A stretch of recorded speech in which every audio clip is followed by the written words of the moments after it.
You're looking at a cover of today's Marketplace section where James Hagerty from our Pittsburgh Bureau has looked at the issue for Smith & Wesson, a gun maker, which just before the Newtown shootings was beginning a massive marketing push to sort of change the branding. Joining us now from Pittsburgh is James Hagerty, who wrote the story. So James, this story comes in Friday afternoon, but ahead of this, Smith & Wesson and then their CEO, James Denby, was really trying to change the branding and marketing of this firm. How does this going to impact their ability to push that plan forward? Well, I think they're going to have to rethink their message a bit. Denby has been going around talking about guns as just sort of another consumer product. He was just a couple of weeks ago on a call with investors celebrating the fact that there were immense sales of guns on Black Friday, and he said this shows that it's become another mainstream consumer durable that people want to buy on Black Friday. He's also been trying to market more heavily to women as a sponsor of the NRA Women's Network. And if you look at that site, it links you to shopping sites that show guns as a kind of fashion accessory, and they have slogans like packing pretty or armed and fabulous or guns with heels.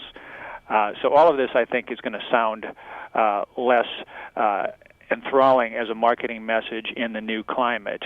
Yeah, I mean, if I look at this, from the 20,000-foot view, I say that they basically have to go completely back to the drawing board. I don't know how you can market these goods in that sense, given likely the public pushback from Newtown. However, it is the gun lobby, it is the NRA, and there is this idea that potentially it won't matter, and the clients are the clients. How do they sort of, where do you think that they'll stand in between, changing things wholesale or sticking with some of their guns, so to speak? Yeah, I think it's really a tough call for them because their core customers, views may not have shifted much at all, and those core customers may not want to see the gun makers bending too far the other way and seeming to change sides on this debate.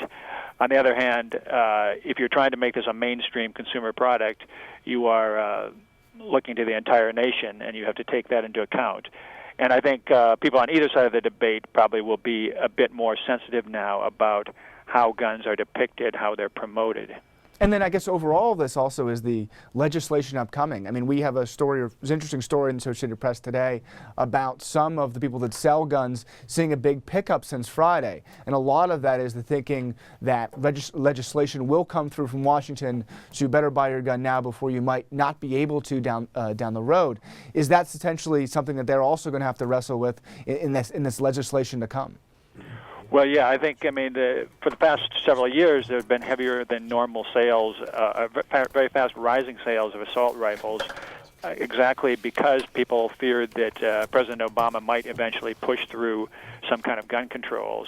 On the other hand, even if that assault rifle market does eventually go away, there will still be a big market for pistols and other guns that can be promoted as useful for self-protection. The fear of crime is not going to go away. Wonderful. Well, that was James Hagerty from our Pittsburgh Bureau. Please make sure to read more of James' work on WSJ.com.